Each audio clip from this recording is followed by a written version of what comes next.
In 2021, the amazing trend of UFO sightings continued not only by private individuals, but even by the military and news broadcasts from around the world, catching them live on TV, as you can see here. Last year, Congress held a formal public hearing on unidentified aerial phenomena for the first time in 50 years. The Pentagon disclosed to lawmakers that it has cataloged more than 400 reports of UAPs, 11 of which were near misses with aircraft. They also released this next video, which made headlines across the world.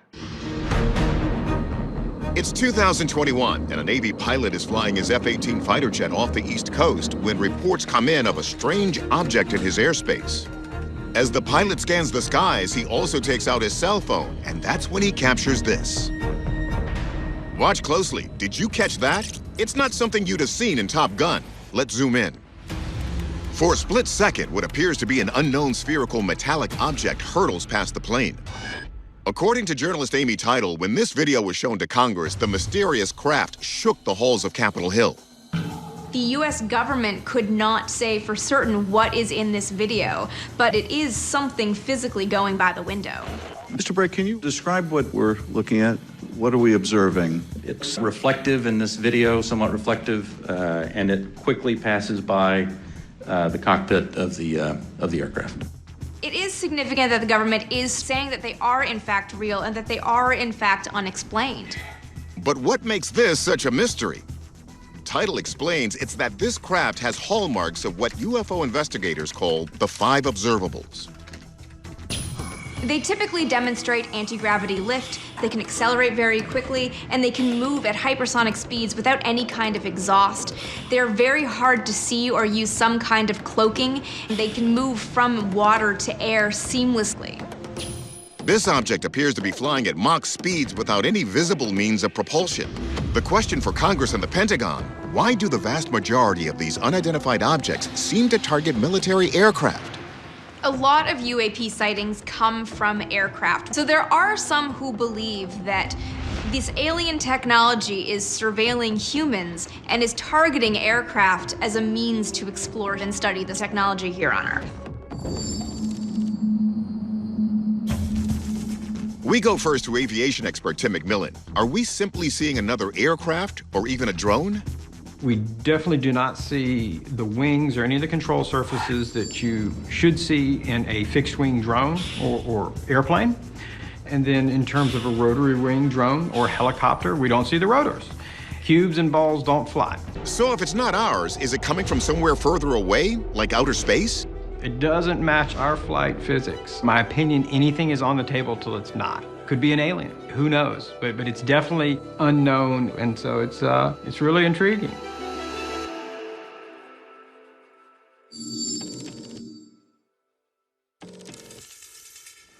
Our verdict?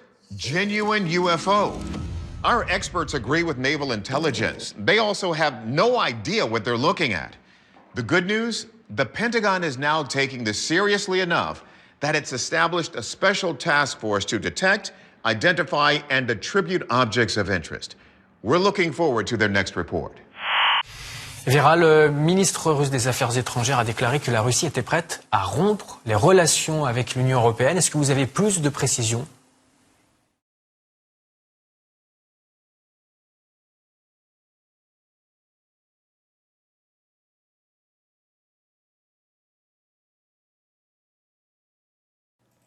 In 2022, there were not only, we saw so many UFO sightings and encounters, but it also prompted, quote, NASA jumping in to investigate, as well as another acronym change, Unidentified Aerial Phenomenon, now officially called Unidentified Anomalous Phenomenon, with the Pentagon announcing yet another entity to address these issues called All Domain Anomaly Resolution Office, to, quote, investigate objects that might pose a threat to national security.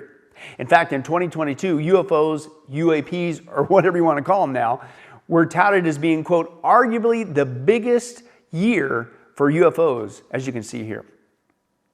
It's a story that seems to get bigger and more credible every year, and 2022 was arguably the biggest year for UFOs. From rare public hearings to an increase in sighting to new pictures like these There was a lot of new info on the phenomenon. On August 4th, 1990, two hikers near Calvin, Scotland, took a photograph of a mysterious diamond-shaped object hovering silently in the sky. For 32 years, the image disappeared from the public eye, but this past summer, the groundbreaking picture, believed to be one of the best ever taken of a UFO, finally resurfaced thanks to the efforts of a British journalist. U.S. government officials chose their words carefully when asked about possible extraterrestrial origin and many near misses with American military aircraft. We are also mindful of our obligation to protect sensitive sources and methods. 2022 was a big year for UFO sightings. A number of commercial airline pilots captured video that depicted unidentified aerial phenomenon across the U.S.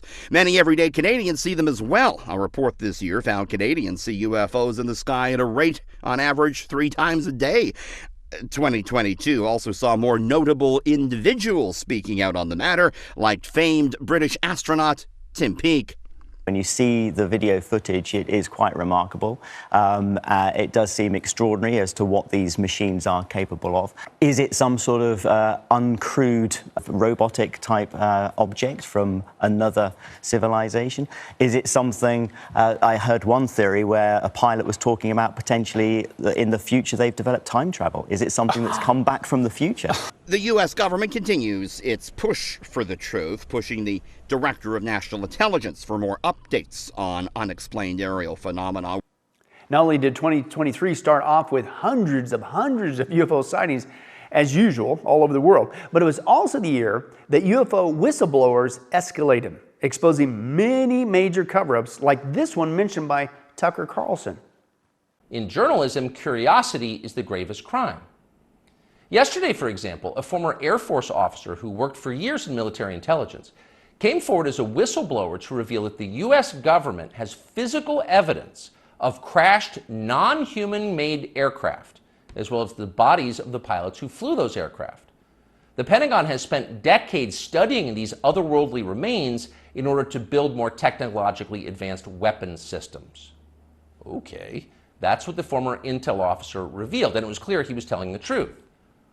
In other words, UFOs are actually real, and apparently so is extraterrestrial life. Now we know. In a normal country, this news would qualify as a bombshell, the story of the millennium. But in our country, it doesn't. The whistleblower's account ran on a technology website called The Debrief, which you've probably never heard of. The Washington Post had that story, but decided not to run it. The New York Times, meanwhile, just pretended it never happened. On the front page of the New York Times website this morning, there were 5 stories about Ukraine, as well as 4 stories apiece about Donald Trump, trans people, and climate change, the usual lineup. There was nothing at all about how an alien species is flying hypersonic aircraft over our cities. Not one word. Then, as if that wasn't wild enough, in 2023, we also saw a former intelligence official coming forward alleging how the U.S. government was in the possession of intact and partially intact vehicles from UFO crash sites, and that the craft were of, quote, non-human origin, as you can see here. Ms. Mace. Thank you, Mr. Chairman, and good morning to our witnesses who are testifying today. I want to thank each of you for being here to discuss a topic of grave importance to our national security. Earlier this year, a Chinese spy balloon was shot down off the coast of my home state of South Carolina. Since the Roswell incident in 1947, many Americans have wondered about the dangers of unknown objects crisscrossing our skies. Whether these are UAPs or weather phenomena, advanced technology from American, allied, or enemy forces, or something more out of this world. So my first question, I have several questions, and if we can just be quick on these first 2, I'm going to ask each of you the same question, and then I'll get to each of you individually. The first one, when you reported your experiences with a UAP, did any of you face any repercussions with your superiors, yes or no? No. No. I've actually never seen anything personally, believe it or not. So. All right. And then do you believe there's an active disinformation campaign within our government to deny existence of UAPs, yes or no? I don't have an answer to that. As previously stated publicly, yes. think previously with like Project Blue Book, yes, but currently I don't speak for the United States government. Okay, thank you. I have a few questions for Mr. Graves. What percentage of UAP sightings, in your belief, go unreported by our pilots? This is an approximation based off of my personal experience speaking with a number of pilots, but I would estimate we're somewhere near 5% reporting, perhaps. So like 95% basically don't report seeing UAPs? That's just my personal estimate. In the incident off Virginia Beach, do you believe the Navy took the danger to your aircraft seriously after it was reported? Absolutely. A few questions for Mr. Favor. As an expert naval aviator, have you ever seen an object that looked and moved like the Tic Tac UAP? No. Did the Tic Tac UAP move in such a way that defied the laws of physics? The way we understand them, yes. Many dismiss UAP reports as classified weapons testing by our own government, but in your experience as a pilot, does our government typically test advanced weapon systems right next to multi-million-dollar jets without informing our pilots? No, we have test ranges for that. It took over 15 years for your encounter with the Tic Tac to be declassified. Do you feel there was a good reason to prevent lawmakers from having access to this footage? No, I just think it was ignored when it happened, and it just sat somewhere in a file. Never got reported. In a drawer. It happens a lot up here. Shocker. Mr. Grush, a couple of questions for you too, sir, this morning. What percentage of UAPs do you feel are adequately investigated by the U.S. government, of the 5% that are reported? I can only speak for my personal leadership over at NGA. I tried to look at every report that came through that I could triage. So. Do you believe that officials at the highest levels of our national security apparatus have unlawfully withheld information from Congress and subverted our oversight authority? There are certain elected leaders that had more information that I'm not sure what they've shared with certain Gang of Eight members or et cetera, but certainly I would not be surprised. Okay. You've stated that the government is in possession of potentially non-human spacecraft. Based on your experience and extensive conversations with experts, do you believe our government has made contact with intelligent extraterrestrials? Something I can't discuss in public setting. Okay, I can't ask when you think this occurred.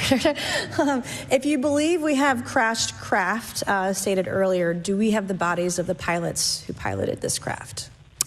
As I've stated publicly already in my News Nation interview, biologics came with some of these recoveries, yeah. Were they, I guess, human or non-human biologics? Non-human, and that was the assessment of people with direct knowledge on the program I talked to that are currently still on the program. And was this documentary evidence, this video, photos, eyewitness? Like, how would that be determined? The specific documentation I would have to talk to you in a skiff about. Gotcha. Yeah. And if that wasn't wild enough, in 2023, we even had the average Joe seeing not only UFOs, but actual alien bodies. Like that man that Congress reported, but only this time it was reported in their backyard in my hometown of Las Vegas. It's a scene straight out of the X-Files. That's unreal. I've never seen anything like it. What are they?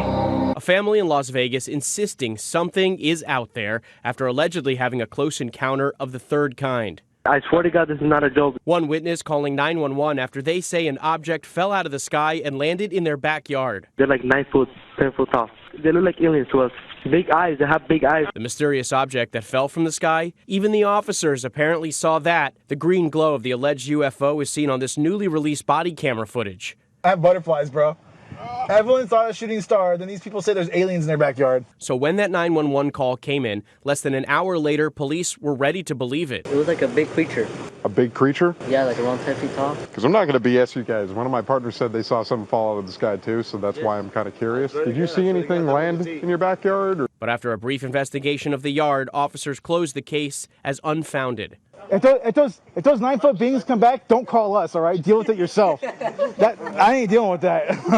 According to former intelligence officer David Grush, an alien crash landing isn't too far-fetched. Grush recently turned over documents to Congress claiming the U.S. government has a vast collection of vehicles that have non-human origin. And finally, as if 2023 wasn't wild enough, yet another report came out from another whistleblower saying that the governments around the world have not only been lying to us about UFO alien spacecraft for many years now, but they've also been lying to us about the alien creatures they themselves have allegedly captured and then interrogated, as this man shares.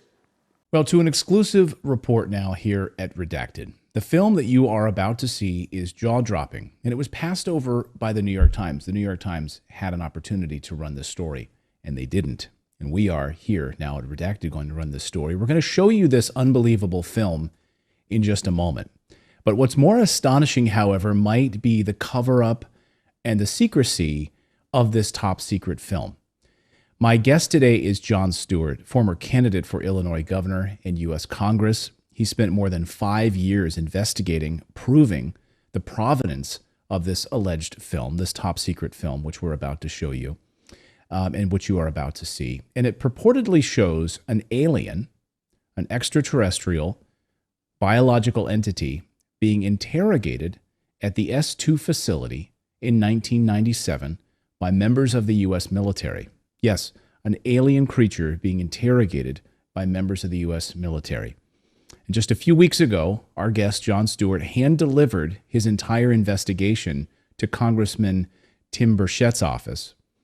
And he's become the first non-government civilian to submit a report to the United States Congress regarding the extraterrestrial phenomenon.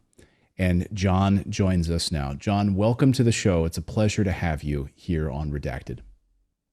You, Clayton, it's an honor, and it's an honor at any time anyone is willing to listen to this bizarre and incredible journey and investigation. And I am honored to be on your show and able to tell your viewers and listeners my journey and expose, without a doubt, the greatest cover-up in human history. So we're going to show this film in a minute, and it's about 2 minutes and 57 seconds long, this film from 1997. We're going to walk through it, and you're going to explain to our viewers exactly what we're seeing. So here it is. This is, again, it's silence. There's no audio on this. What are we looking at here as we play this film? What are we seeing on our screen, Jon? Okay. Contrary to Victor's voiceover, this is a film shot April of 1991, a thought projection interview of a other gray, designated an other gray, an extraterrestrial biological entity. He is a haploid, which means he came with only one sexual chromosome. Human beings are diploids. For any microbiologists out there, if I'm hatcheting those words, I'm sorry. But this being had only one sexual chromosome. He came to the S2 Alpha, the official designation of the underground facility that housed the Alien Interrogation and Retention Program. That's the unofficial name of what this was. They call these interview suites the ambassador suites because the government did try for the care and did treat these and look at these beings, and still do, as ambassadors from other planets and other dimensions. And if you hear David Grush coughing on his words, it's because he doesn't want to tell you that some of these beings are from other dimensions. And so this being was very ill at the time. He had a respiratory issue. Now, Sean David Morton also heard, I can't verify this veracity, that it's some sort of debilitation or disease with its heart-lung sac. It does not have a traditional heart. It's got a heart-lung-1 sac, which was the need for the special monitor, which goes up and down, does not go across, to monitor this bizarre heart-lung-1 sac organ that the alien has. And behind the viewing glass were 5 men, 2 telepaths. There is a researcher out there, and I don't doubt it. And because I've seen the outline of the figure, and I didn't catch this, and someone else did, so I'm crediting them. I don't ever want to not credit other people. That Colin Powell was in that interview room. Now, I know that sounds crazy. I can't verify it, but it certainly looks like the outline of him. It looks like an African-American male in his 50s wearing an Army Class A dress uniform.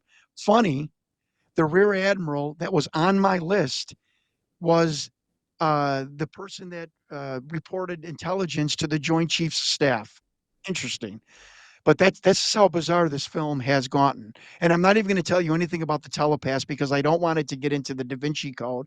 But even Doty said that the telepathic program, the people they hired, was ridiculous. They were like one step above 1-800 psychics back in the 80s and 90s. But there was two men in particular that were very in touch with these beings, and they would sit down with these aliens and these beings and immediately get information and relate it back to whatever military person was in the room. As you can see on the tape, the being eventually starts to medically flag, if I can use the whistleblower Victor's terminology, and he is then attended to by the medical staff. And Victor tells us that the medical staff in S2 and S4, are more chosen for their ability to keep secrets than their medical knowledge. And again, I have been in contact. I have the names of the two doctors that are going to be on either side of this beam. On the bottom, you're going to see DNI/27. That is the Department of Naval Intelligence. According to Richard Doty, there's like a conga line of different agencies waiting to insert their questions to this being in the 2-hour-long interview. The interviews are conducted about once a month. What did you start to piece together from people who were in the room? And so when we say hoaxed video, I think you're saying that was what the assumption you had going into this, that this was hoax. That was sort of the media speculation about this. Now you've proven and taken it to the United States Congress, which, by the way, they're about to hold a hearing on this next week. And I think that this is, if I'm not mistaken, is going to be a big piece of this. And other whistleblowers are now confirmed to be coming forward to Congress next week, civilian whistleblowers who are going to be testifying of the things that they've been a part of and seen. So as you can see, not only have accounts and reports and incidences of UFOs or UAPs or whatever you want to call them, have escalated consistently throughout the years.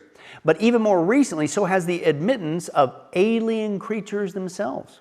We went from decades of absolute total denial of both UFOs and aliens to a full-on total admission, as well as being given some pretty wild and seemingly convincing evidence of their existence.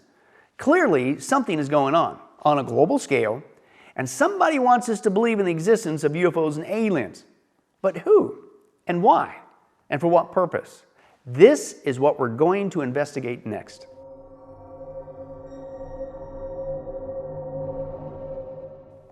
Now, as I shared at the beginning of this documentary, due to all the historical sightings and encounters of UFOs and so-called aliens, polling data now concludes this. More people, again, believe in aliens than they do in God. More people believe that aliens have visited planet Earth than Jesus is the Son of God, which has now spawned, again, this. UFOlogy has effectively become a new religion for the 21st century, where people now believe that aliens will save them, not God. And this is not hyperbole. Those are direct quotes.